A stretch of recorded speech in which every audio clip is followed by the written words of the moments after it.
রায়ের উপরে অনির্বাণের রাগের থেকেও বেশি যে ভালোবাসা সেটাই আজকে প্রমাণ করে দিল অনির্বাণ। হ্যাঁ বন্ধুরা, ভিডিওতে লাইক দিয়ে দেখতে থাকুন। অনির্বাণ ব্যর্থ হওয়া সত্ত্বেও অনির্বাণ কোনো মতেই হার মানেনি। অনির্বাণ বারবার করে চেষ্টা করে যাচ্ছে রায়কে বোঝানোর জন্য। ওদিকে রায় বলতে থাকে যে স্যার, আপনি আমাকে যতই বোঝানোর চেষ্টা করুন না কেন, এই যাত্রায় আর আপনি আমাকে বোঝাতে পারবেন না, কারণ আমি যখন একবার ডিসিশন নিয়ে নিয়েছি সেই ডিসিশনটা আমি কোনো মতে চেঞ্জ করবো না, আর আমি আমার মনও স্থির করে ফেলেছি।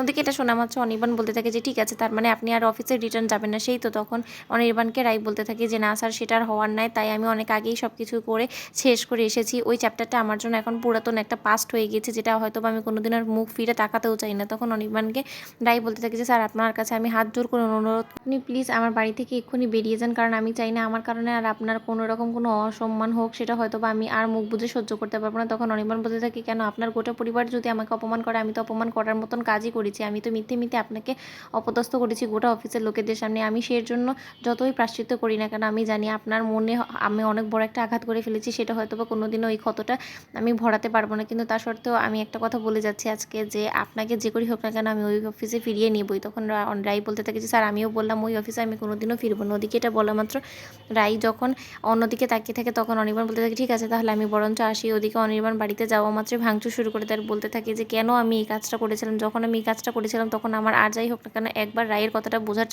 কথা ছিল, একবার অন্তত রায়কে আমি বোঝার যদি চেষ্টা করতাম, তাহলে হয়তো আজকে আমার এত করুণ অবস্থা হতো না। আমি এতবার বোঝানোর সত্ত্বেও রাই যখন বুঝতে পারলো না, তার মানে এটা আমার ব্যর্থতা, যে আমি কতটা ওকে আঘাত করেছি সেটাও আমার বোঝাটা দরকার। ওদিকে অনির্বাণ বলতে থাকে যে আচ্ছা, মনে মনে কোথাও না কোথাও আমার কেন জানি না মনে হয় যে আমি রাইকে ভালোবেসে ফেলেছি। নয়তো বা এতগুলো এমপ্লয়ি আসছে যাচ্ছে, তার সত্ত্বেও আমার কোনো রকম কোনো এফেক্ট করেনি আমার উপরে, কিন্তু একমাত্র রাই, যার এই অফিসে চাকরি করাটা আমার জন্য খুবই ইম্পর্টেন্ট। কিন্তু এসব কিছু আমি কেন করছি আমার সেটা বুঝতে হবে আগে। আর রাই এমন কোনো এমপ্লয়ি না যে যার কারণে আমার মনটা এরকম করবে, সে অবশ্যই আমার কাছে স্পেশাল, কিন্তু তাকে আমি কি করে এই জিনিসটা বলবো।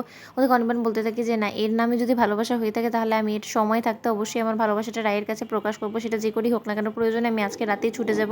ওদিকে রাতের বেলা আর ঘুমাতে না পেরে অনির্বাণ অবশ্যই সেই ডিসিশন নেয় যে না, আমি এক্ষুনি রায়ের কাছে গিয়ে আমার মনের কথাটা খুলে বলবো। আমি জানি আর যাই হোক না কেন, রাই আমাকে যতই ভুল বুঝুক না কেন, ও আমাকে এই কথা শোনার পর অন্তত দূর ছাই করে তাড়িয়ে দিতে পারবে না, কারণ আমি তো এখানে ওর কাছে বস হিসেবে যাচ্ছি না, আমি অন্য সম্পর্কে যাচ্ছি। তখন এটা শোনা মাত্রই অনির্বাণ বলতে থাকে যে না, আর দেরি করবো না, আমি এক্ষুনি যাবো। ওদিকে অনির্বাণ গাড়ি নিয়ে বেরিয়ে পড়ে বৃষ্টি ভেজা রাতে রায়ের বাড়ির উদ্দেশ্যে। ওদিকে রাই মনে মনে বলতে থাকে যে আচ্ছা, আমি জাস্ট অনির্বাণ স্যারকে এতগুলো কটু কথা শুনিয়ে দিলাম, তার ফলে অনির্বাণ স্যার নিশ্চয়ই আমার উপর অনেকটা রেগে আছে। আসলে আমি কী বা করতাম, আমার কাছে তো কোনো রকম কোনো উপায়ও ছিল না। মা আর দাদা ভাইদের হাত থেকে বাঁচাতে হলে আমার এই কঠোর অবস্থানটা নিতেই হতো, নয়তো অনির্বাণ স্যার কোনো মতেই গাড়ি থেকে বের হওয়ার জন্য রাজি হতো না। তখন আরও বেশি বিপদে পড়ে যেতাম, আর আমি তো ওনার ভালোর জন্যই যা করেছি, তার তাহলে আমার মনে হয় না কোনো কিছু খারাপ করেছি। তো বন্ধুদের ভিডিওটি ভালো লেগে থাকলে লাইক কমেন্ট শেয়ার করে সাবস্ক্রাইব করতে ভুলো না।